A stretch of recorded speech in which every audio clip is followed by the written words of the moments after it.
Two people are standing face to face. One looks at the other and promises, "I will love you forever." In that moment, the promise feels true. But there is a problem. You can promise that you will stay. You can promise that you will care. You can promise not to abandon someone at the first sign of trouble. But can you promise a feeling? Imagine that many years later, that person still says, "I love you," still shows affection, and still keeps every promise they made.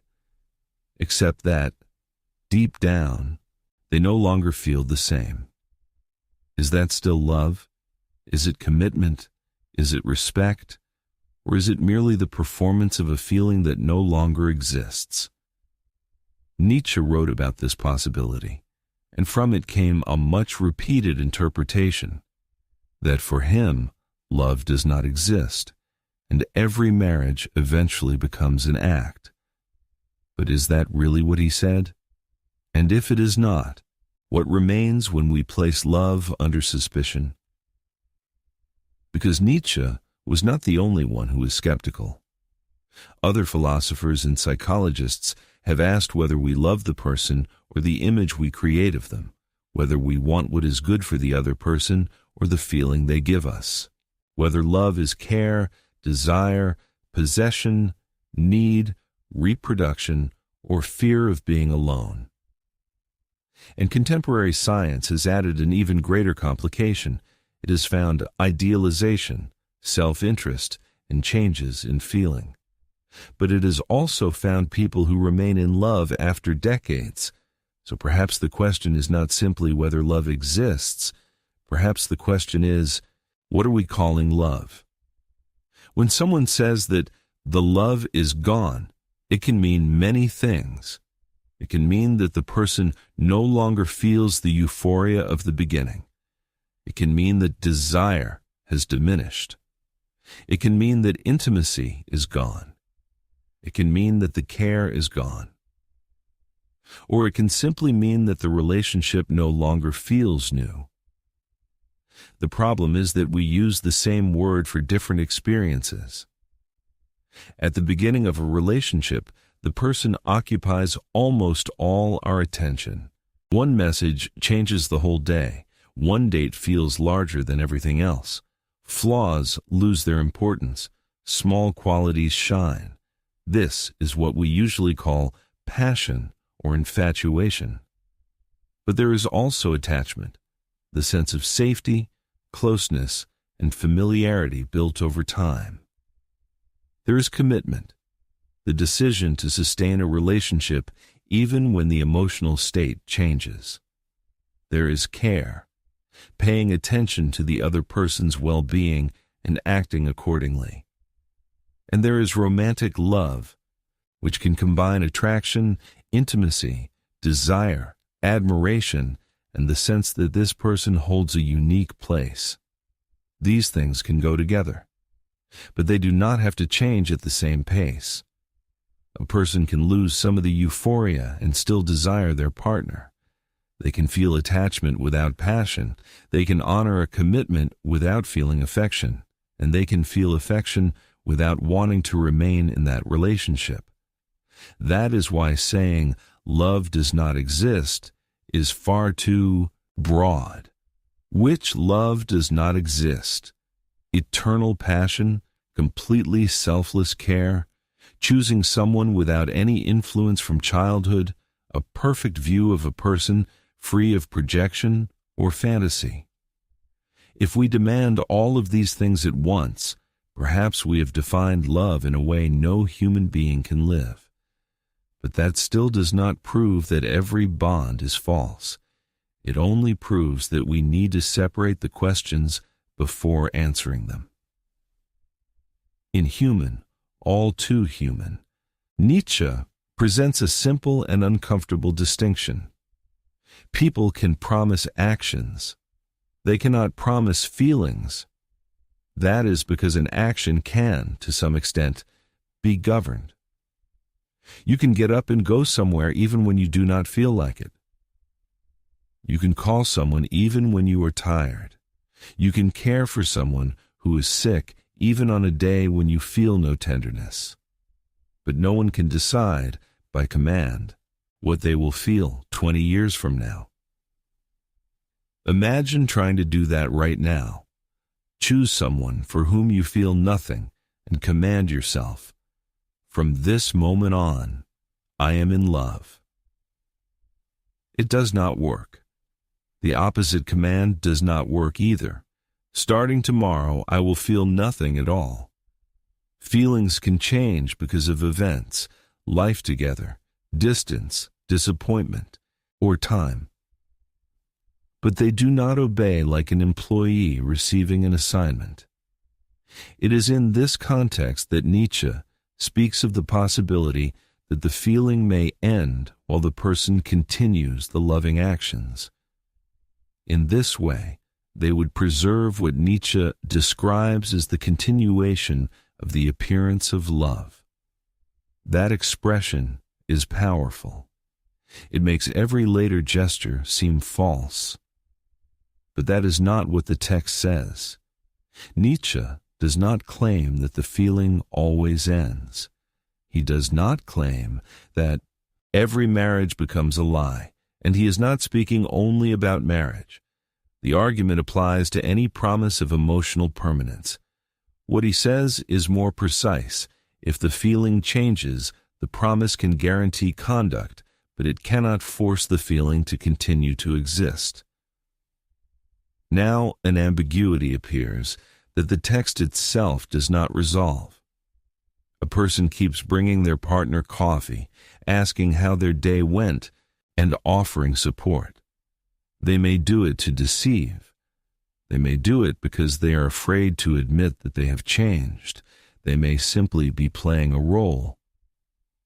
But they may also act this way out of consideration. They may think, today I do not feel the intensity I once did, but this person matters to me. They may act out of integrity, gratitude, and commitment. The same outward gesture can conceal very different things. An action without intense emotion can be an appearance, but it can also be the concrete form of a choice. When someone takes care of a child in the middle of the night, for example, they do not always feel a beautiful emotion. Sometimes they feel exhausted, irritated, and desperate to sleep. Does that make the care any less real? Perhaps not. Perhaps there is a difference between pretending to feel something and acting according to a value even when the feeling fluctuates. Nietzsche opens the wound. He shows that feeling and action can separate, but he does not give us a rule capable of judging every relationship. In Daybreak, Nietzsche comes closer to the pessimistic view of marriage.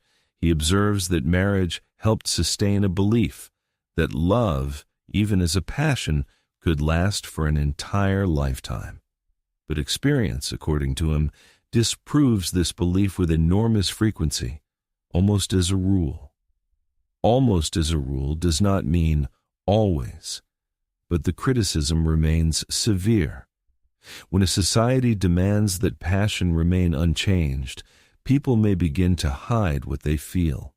The ideal elevates love. At the same time, it can produce hypocrisy. It is as if everyone were required to preserve a photograph of the first day, even after an entire life has changed.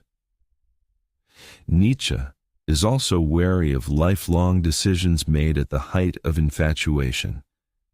That makes sense. When we are in love, some information is cast in a brilliant light, while other information almost disappears. 1 week together seems to reveal the whole person. A difficulty is treated as a minor detail. An incompatibility seems like something love will solve later. Then someone makes a permanent decision from within a state that may be temporary. In another aphorism, Nietzsche provocatively calls error and need the parents of love marriages. And in Twilight of the Idols, he contrasts the duration of an institution with the accident of a momentary feeling. These statements are not statistics about every couple.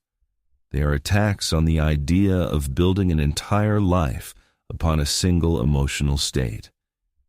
In another aphorism, Nietzsche proposes a far less romantic question before marriage. Will these two people still enjoy talking to each other when they are old? Because beauty, novelty, and some of the sexual intensity change. Conversation, friendship, and the ability to share a life may be more durable foundations. He also questions the obligation to remain faithful to a decision made under an illusion. Remaining faithful to an error does not turn the error into truth. This does not mean abandoning every relationship at the first change of mood. It means that I promised does not by itself answer the question of what that relationship has become. And here, an important historical caution is needed. Nietzsche wrote certain passages about marriage, men, women, and reproduction through the aristocratic and patriarchal ideas of the 19th century. Those passages are not a neutral psychology of modern marriage. We do not need to hide this side of him, nor do we need to turn every one of his opinions into a rule for our own lives. The point that remains powerful is another one. A lasting institution cannot depend only on the hope that an involuntary state will remain identical forever. If a relationship is going to last, it will probably need something beyond its initial passion. The question is, what? Before answering, we need to examine an even deeper suspicion. Perhaps the problem is not only how long love lasts, perhaps it is what we actually love. Imagine someone saying, I love you because when I am with you, I feel alive. It sounds like a declaration of love. But notice what lies at the center of the sentence. Are they talking about the other person? Or are they talking about the feeling they receive? Nietzsche distrusted the pure explanations we give for our motives. In another passage from Human, All Too Human, he dismantles apparently altruistic acts and finds pleasure, need, relief, and self-preservation. Even in our love for family members, we may also love the pleasant feeling that the relationship produces in us. This does not necessarily mean that the family member is merely an object. It means that our own pleasure is part of the relationship. In Beyond Good and Evil, Nietzsche offers a similar provocation. Ultimately, perhaps we love our desire and not what we desire. It is like someone who spends months trying to win another person over. As long as the conquest seems difficult, the desire grows. Once they succeed, they lose interest. Perhaps that person was never the true center. The center was the movement of desire itself. Centuries earlier, La Rochefoucauld had already investigated this problem. He observed how self-love can hide inside our virtues. We may help others in order to be admired. We may forgive in order to seem superior.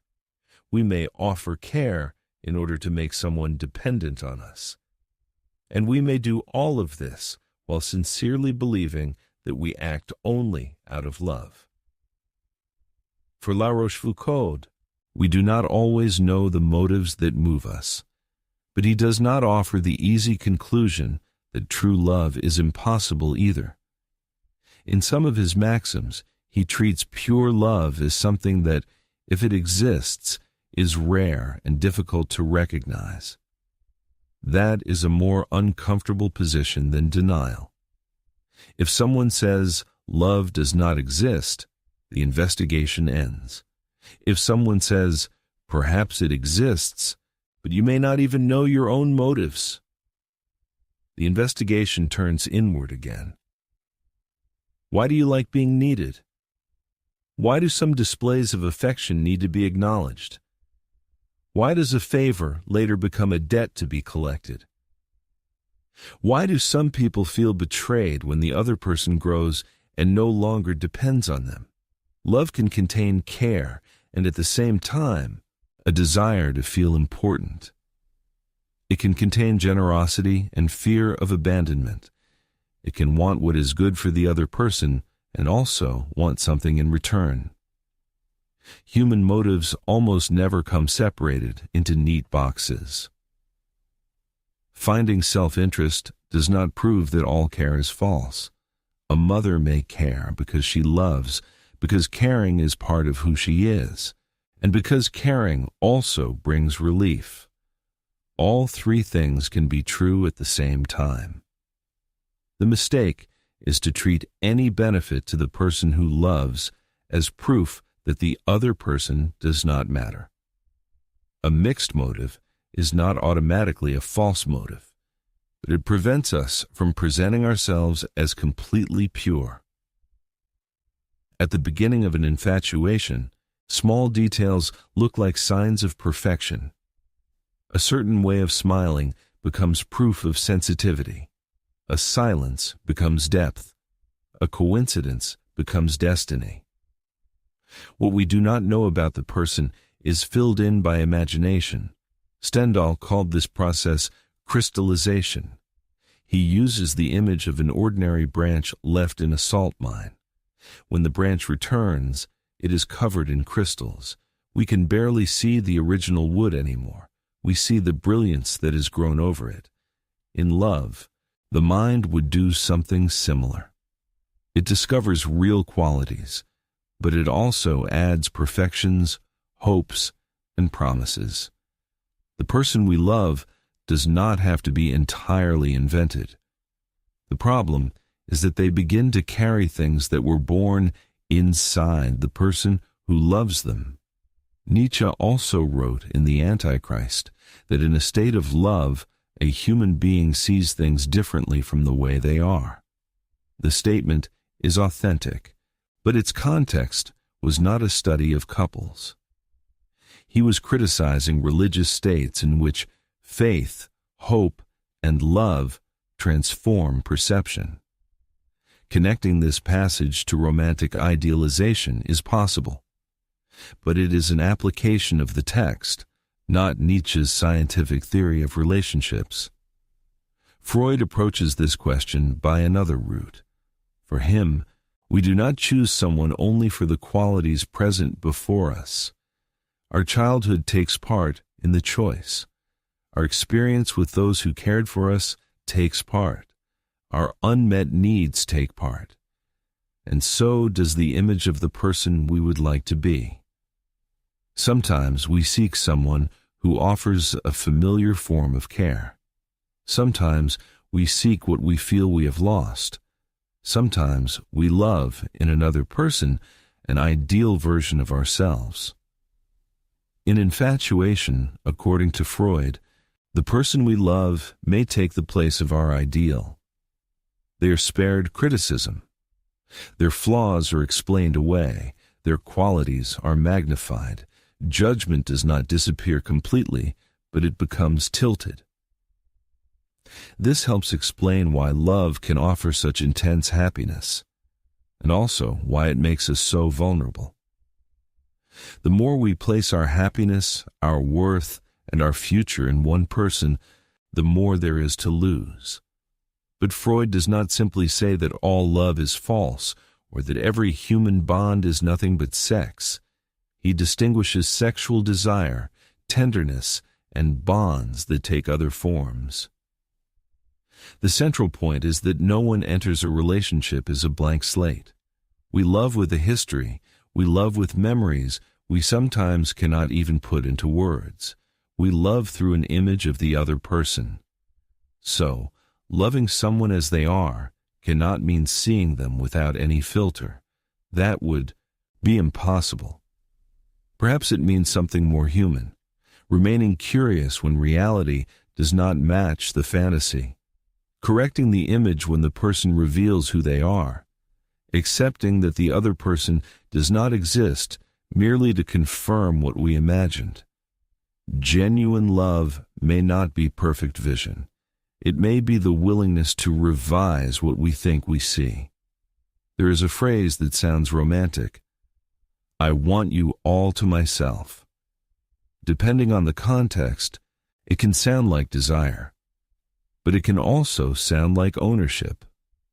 In The Gay Science, Nietzsche brings love close to greed. In both cases, there may be an impulse to appropriate.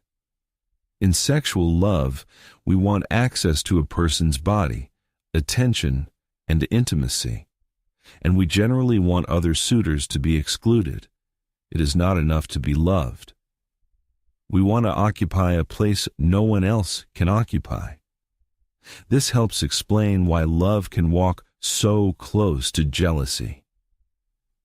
The person says they want to protect the relationship, but they may be trying to control friendships, clothing, schedules, choices, and even thoughts. They say, I do this because I love you.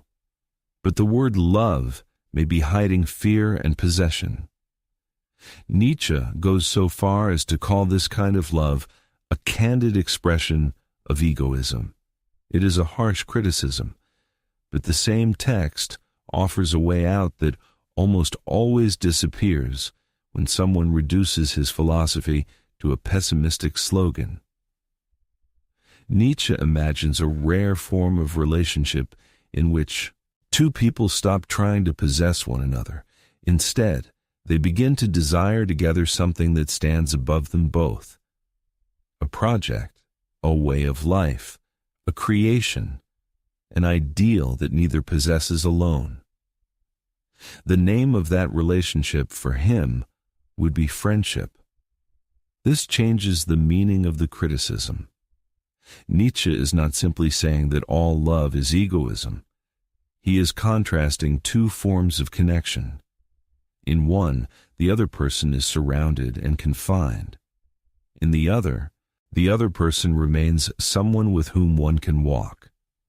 There is a difference between wanting closeness and wanting to erase someone else's freedom, between desiring exclusivity in a relationship and treating the person as property, between saying, I want to build something with you, and saying, you exist to guarantee that I never feel insecure. That difference is not easy to measure. A relationship can contain genuine care and still contain moments of possessiveness. It can contain freedom and also fear. It can begin as admiration and turn into surveillance. Philosophical pessimism serves as an alarm here. It asks whether we use the word love to make a desire for control seem acceptable. But the alarm cannot decide on its own that all exclusivity is abuse, or that all attachment is a prison. It forces us to observe what happens to the other person's freedom. Are they still recognized as someone separate, or must they become an extension of the person who loves them? This question leads us to one of the darkest diagnoses of love. Schopenhauer looks at passion and asks, why does one person occupy our mind with such force? Why can someone we barely know seem more important than work, family, sleep, and common sense? His answer is radical. When we believe we are seeking our individual happiness, a greater force would be acting behind us, the will of the species. We think, this person is unique. My happiness depends on them. But for Schopenhauer, attraction would be directed toward reproduction and the pairing of two individuals. Nature would need to make the encounter feel momentous. Otherwise, perhaps we would not devote so much energy to it. This is the source of the much-repeated claim that love is merely a trick of nature for reproducing the species. But that statement is a paraphrase. It should not be placed in quotation marks as if it were a reliable verbatim quotation from Schopenhauer. And it conceals a crucial detail. Schopenhauer does not think passion is false in the sense that it is not felt. On the contrary, he criticizes writers who doubt the reality of passionate love. The passion is real. What would be illusory is the explanation we give for it and the goal we imagine ourselves pursuing. A person truly suffers, truly desires. They may change their entire life because of that desire, but perhaps they do not understand the function of that force. Once the impulse is fulfilled or frustrated, the illusion may lose its intensity. In some cases, according to him, a friendship based on genuine compatibility between the two may still emerge. This theory is powerful as a provocation, but it is not a scientific discovery made ahead of its time. It belongs to Schopenhauer's metaphysics and carries 19th century ideas about heredity, sex, gender, and reproduction. It also fails to adequately explain relationships that do not have reproduction as their goal. Even so, it leaves us with a difficult question. Is the meaning we feel the same as the function of our desire? Perhaps not. But discovering a function does not erase the experience. Fear can serve a protective function and still be fear. Hunger can serve survival and still be hunger. In the same way, if love plays a role in choosing partners and forming bonds, that does not prove that its personal meaning is a lie. Explaining an experience is not the same as erasing it. Now imagine someone saying, "I do not want you to stay with me out of obligation. I want you to choose to stay." So far, that seems fair. But then the person adds, "And I want that choice never to be able to change." This is where the contradiction analyzed by Sartre appears. The person who loves does not merely want a body nearby, nor do they want only obedient behavior. They want to be chosen by the other person's freedom. If the person stays because they were threatened, bought, or imprisoned, the choice loses its value. Love needs to appear free, but a truly free choice can be withdrawn. If the other person remains free, the possibility of change always exists. So we want two things at the same time, a freedom that chooses us and a guarantee that this freedom will never stop choosing us. We want to be loved freely, but we want love to operate like a law of nature. For Sartre, the project of love may try to turn the other person into a stable guarantee of our own worth. If someone admirable loves me, I feel validated. If that person stops loving me, I do not lose only the relationship. I may feel that I have lost the proof that I was valuable. This is why love, insecurity, seduction, and control can become intertwined. We try to preserve the gaze that made us feel special. We try to prevent the freedom that chose us from choosing something else. And the more we demand a guarantee, the more we threaten the very thing that gave love its value, the other person's freedom. This does not mean that Sartre proved all love must fail. What he presents in Being and Nothingness is an analysis of the project of possessing a freedom. Later, in notebooks published after his death, he even explores the possibility of a more authentic love and mutual recognition. His position cannot be reduced to the phrase, "all love is impossible."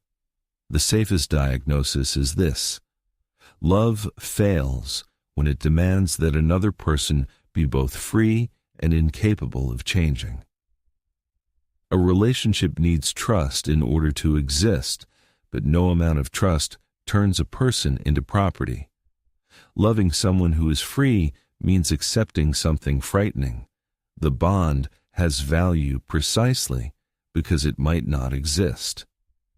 If we stopped at the impossible promise, fleeting passion, and desire for possession, the conclusion would seem ready-made. Nietzsche did not believe in love. But that interpretation conflicts with other texts he wrote. In Human, All Too Human, Nietzsche says that a good union depends on a talent for friendship. In another aphorism, he says that there is no stillness in love. This statement can be read in two ways. A pessimistic reading says, love never stops because it is always moving toward its end. But there is another possibility. The absence of stillness means that love transforms. It can grow, diminish, become ill, recover, or change form. Nietzsche also imagines a higher conception of marriage as a friendship of souls. It is true that this passage is still surrounded by the sexist ideas of its time, but the positive possibility is there. And there is another aphorism with an important assertion: we must learn to love. We usually think that true love should arrive fully formed. If it requires effort, it seems artificial. If it must be learned, it seems less authentic. Nietzsche reverses this expectation. We learn to appreciate a piece of music. At first, it may sound strange. Later, we notice details, relationships, and forms that once escaped us. Something similar can happen with people, places, and ways of life. Learning does not necessarily turn love into a lie. It can turn love into a capacity. In Twilight of the Idols, Nietzsche even treats the spiritualization of sensuality positively and calls it love. Desire does not have to be eliminated. It can be transformed.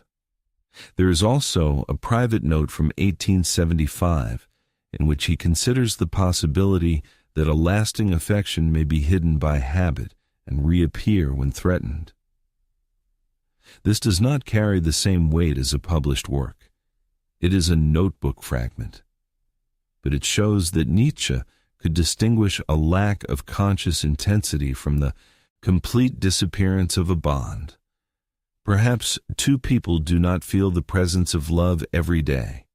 Just as someone barely notices a constant sound, familiarity can make affection less visible.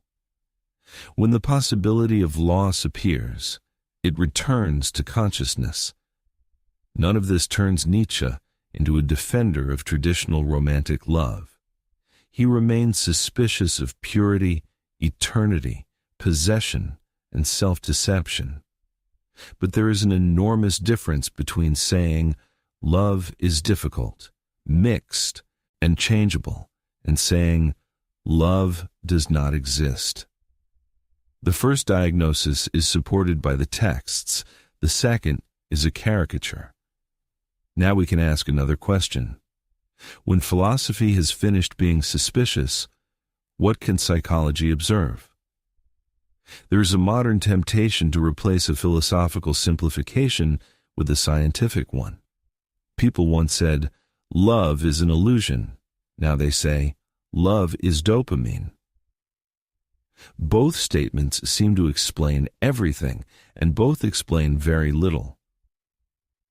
An influential hypothesis associated with Helen Fisher and her colleagues distinguishes three systems that may interact: sexual desire, romantic attraction, and attachment. Sexual desire does not have to select a single person. Romantic attraction focuses attention and energy on someone. Attachment helps sustain closeness, safety, and bonding. This distinction helps us understand situations that seem contradictory. A person can feel desire without wanting a relationship. They can fall in love with someone before they have built a sense of security together. They can feel deep attachment even after losing some of the romantic intensity. But this is a model. It is not a definitive map of three separate substances inside the brain.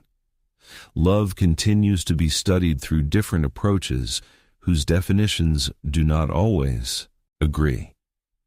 A broad review of research on romantic love describes it as a motivational state connected to choosing, approaching, and forming bonds.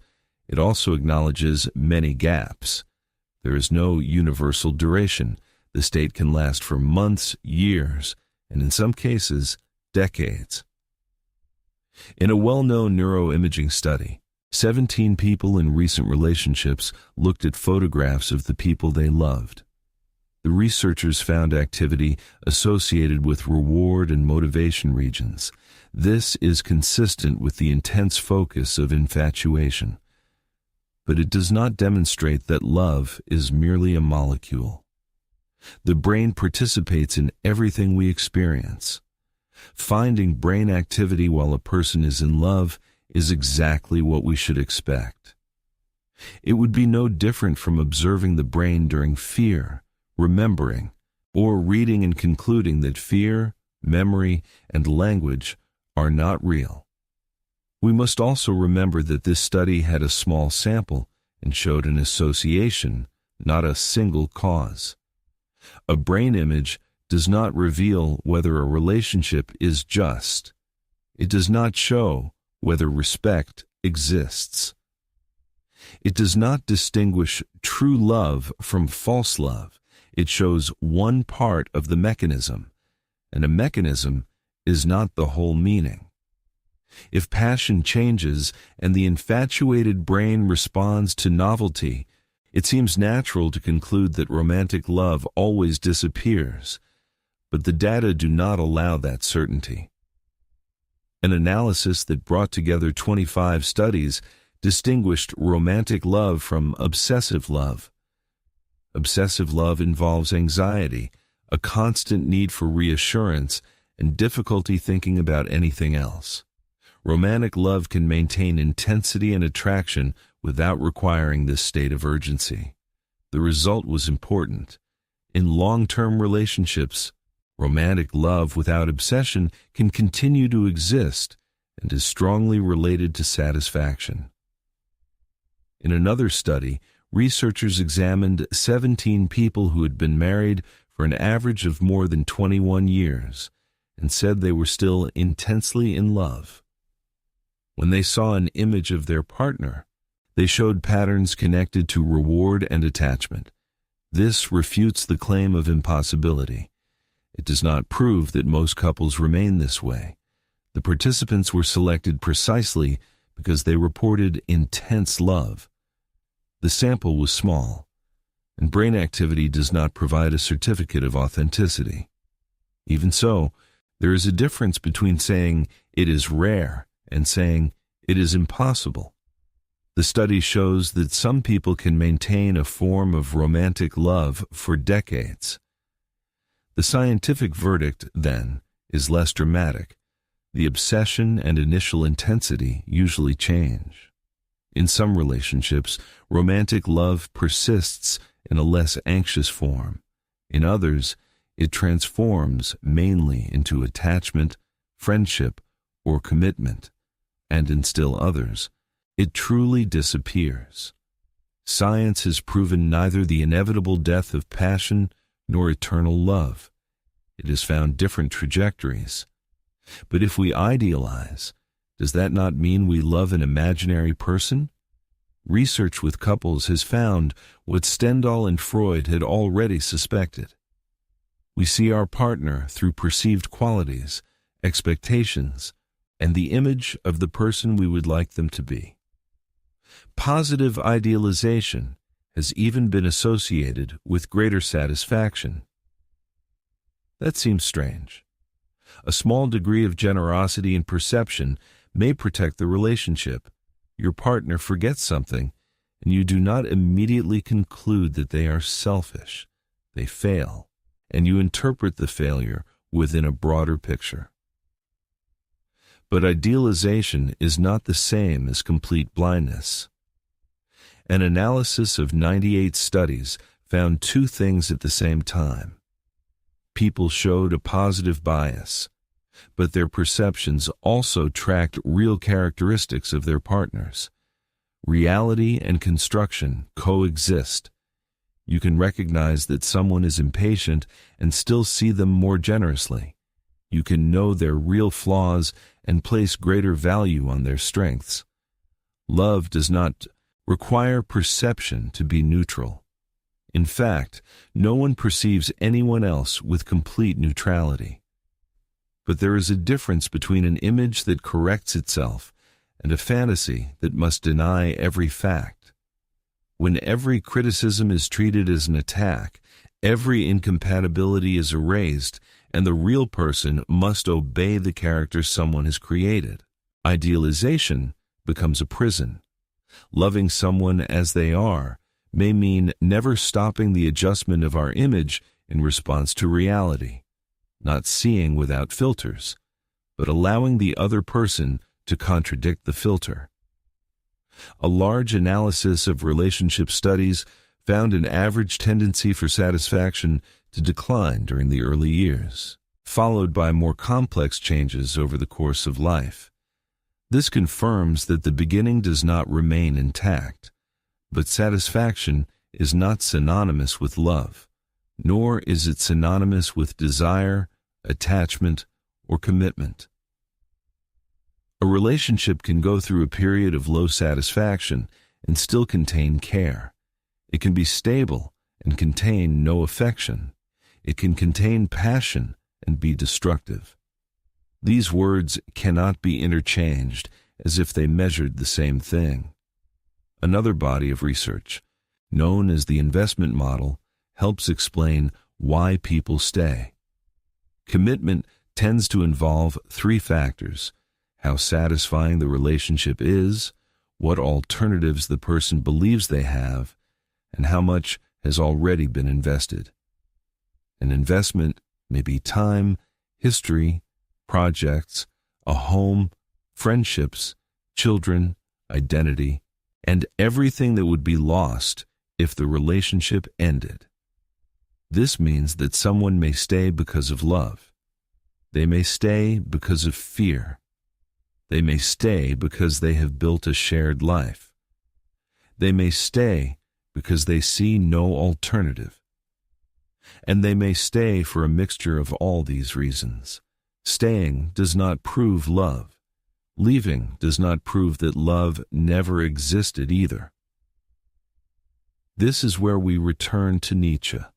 Conduct can continue after a feeling changes, but calling every act of staying in appearance would be as simplistic as calling every act of staying true love. In some cases, there is a performance. In others, there is dependency. In still others, the relationship is being sustained by values, friendship, and care, while the emotion undergoes a change. From the outside, these stories can look the same. On the inside, they are not. Before we conclude, we need to clear up a few statements that circulate as though they were facts. No reliable passage has been found in which Nietzsche simply says, "Love does not exist." The statement about unhappy marriages caused by a lack of friendship is authentic, but it comes from a posthumous notebook. A similar idea exists in a published work, but hiding the difference between a draft and a final work means hiding part of the source. Love is blind. Friendship closes its eyes has not been verified in Nietzsche. Love is not consolation.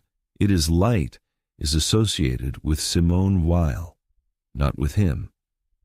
The statement attributed to Freud about finding people who already exist in our unconscious is consistent with Freudian themes, but it has no reliable primary source.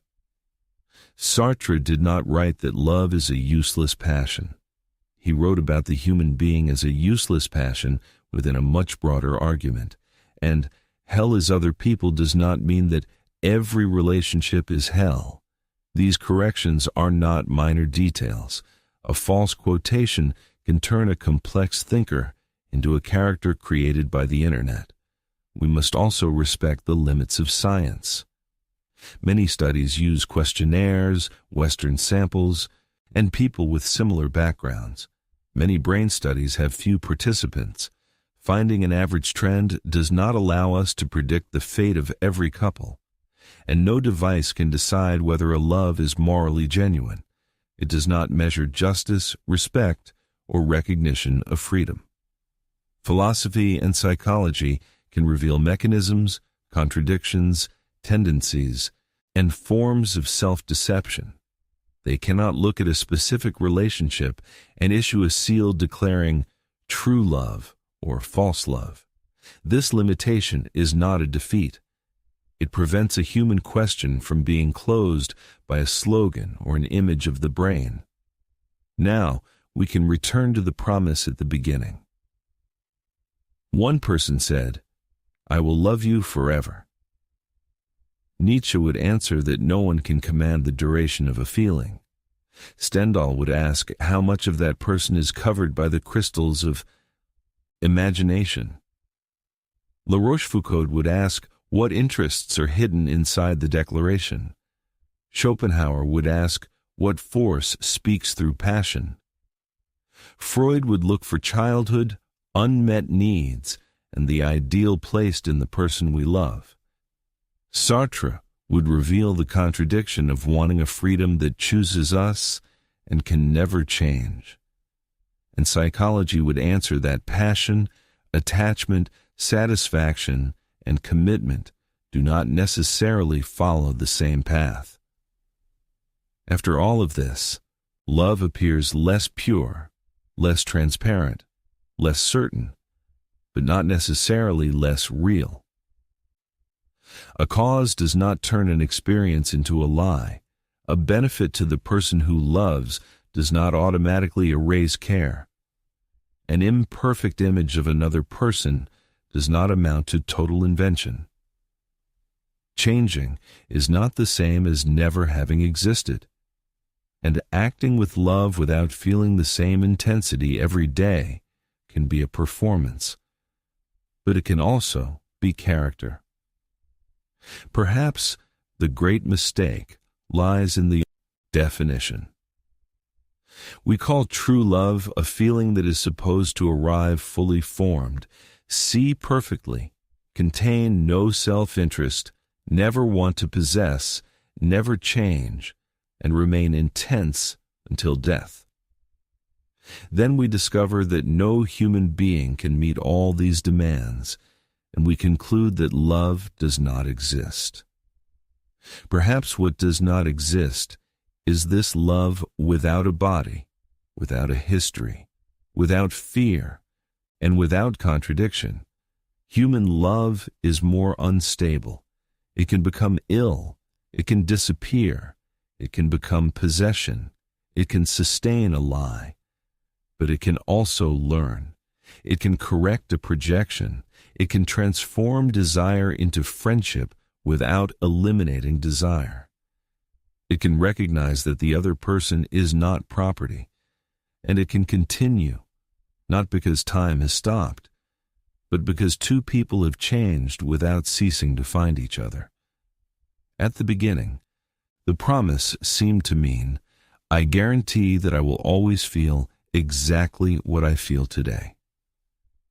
After passing through all these suspicions, perhaps a more honest promise would be, I do not control everything I will feel, but while we are together, I do not want to reduce you to an image, a possession, or a guarantee of my worth.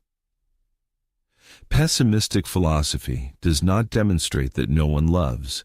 It shows that perhaps we will never fully know why we love, and that truly loving someone would not mean seeing them without any illusion. It would mean remaining willing to encounter the person when the illusion begins to fall away.